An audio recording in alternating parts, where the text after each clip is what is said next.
when you bring disorder in the country, you create an environment that makes it difficult to differentiate between the good, those people who desire good for this country, and those who do not. What Ruto has done is created disorder in this country. Left, right and center, yeye ni vipidi tu, na dawa yake ni kama vile vijana walisema 25th of June aende. Na sisi wote wa Kenya tuungane pamoja, aende. Biashara itanawili, maisha yatarudi, mambo ya kushika watu na kuwaweka ndani itakwisha, kwa sababu ilikuwa imekwisha. Imekuja na Ruto, kwa hivyo tuungane pamoja, aende. Kufa dereva, kufa makanga.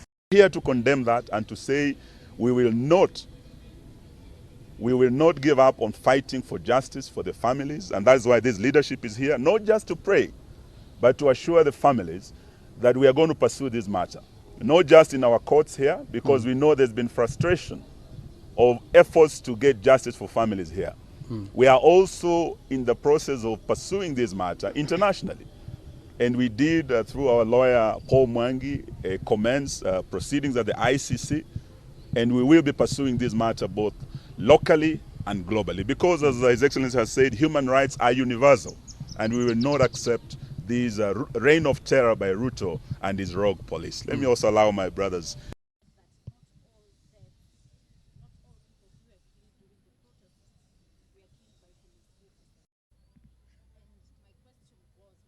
How many of them did he arrest and produce in court? Let's stop that. And if we leave it to that. Yeah. Okay. Before you ask one or two questions, let me, in all fairness, but before he speaks, we have seen.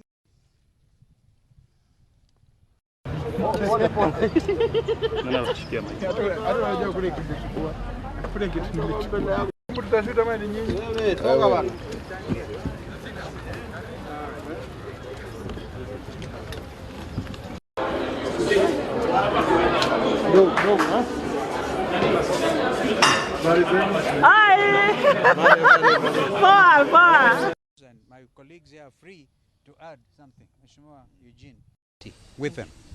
And for them to know, not just Kenya, but the whole world is watching. Over this matter, William Ruto administration cannot escape blame. And we wanted to put it as bluntly as that. They even went to New York and met with the leadership of Ford Foundation and they had to apologize because of drawing into the fray here, Ford Foundation. We still hold the view that the Ruto administration stands impeached by the Kenyan youth and the Kenyan people because these youths are their parents. Therefore, the 25th of June, 2024 stands out as a very important milestone when the youth of this country, the Gen Zs, literally liberated their country. And therefore we have to build on those gains. Anything else can only be diversionary. And the pastor there was threatened. I know the reverend there was threatened that we should not even go to church. They even deny us of freedom of worship. No. So we are not going to Kasina, we're going to another local church here. Yeah, thank you. Thank you. Okay. William Ruto is using the same police to kill and abduct, to bring back detention without trial. All those officers, from the IG, from the heads of all those organizations and agencies, know that your day shall come. You shall answer for all these atrocities you are perpetuating on Kenyans. And I want to end with just 3 words. Ruto must go. Asanteni sana.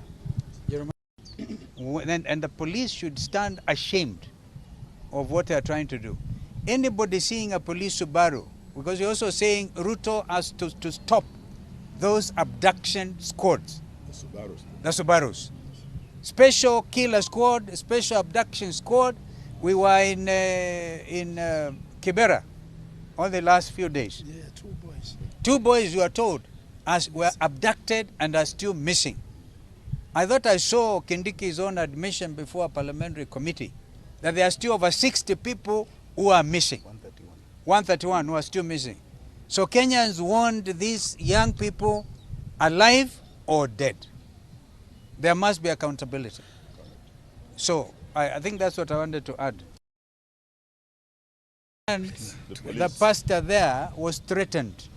I know the reverend there was threatened that we should not even go to church. They even deny us of freedom of worship. No. So we are not going to Kasina, we're going to another local church here. Yeah, thank you. Thank you. Okay.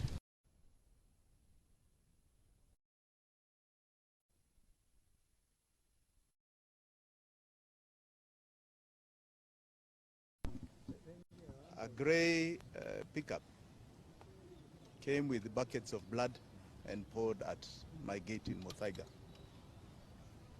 Now, I want to say that normally that is an act of warning. That is an act to say, we are going to spill your blood. Tutamwaga damu yako. Na yako na ya familia yako.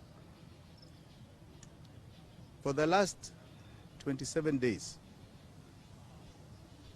when I leave my residence, I am followed everywhere I go. They even want me to know they are following me. They come up to where I'm sitting or when we are driving and they photograph me. For the last 27 days, there has been a car parked outside my residence that does nothing else but make sure that I cannot talk on my phone, I cannot watch TV, and I can get no signal in or out of that residence. So when the court ordered the police and the government to stay away from entering my house, they decided to do through the airwaves. I don't know what William Ruto you hope to achieve by this nonsense. The other day I was dropped at home and the car that left was stopped on Muthaiga Road, and you wouldn't believe it. The Subarus that stopped the car came out of the car and threw eggs at the windscreen. This is how childish people have become. We are not scared of you, William Samoei Ruto. Scared of you. If you think this is going to keep our mouths shut, pole sana. We are going to speak truth to you, because June 25th, 2024, you lost your legitimacy. And until you bring back this bill, this financial year, not legitimate in our eyes and even in the world. You saw vile hata wazungu wanakutema sasa. It's because you are not legitimate. I urge you today, before it's too late,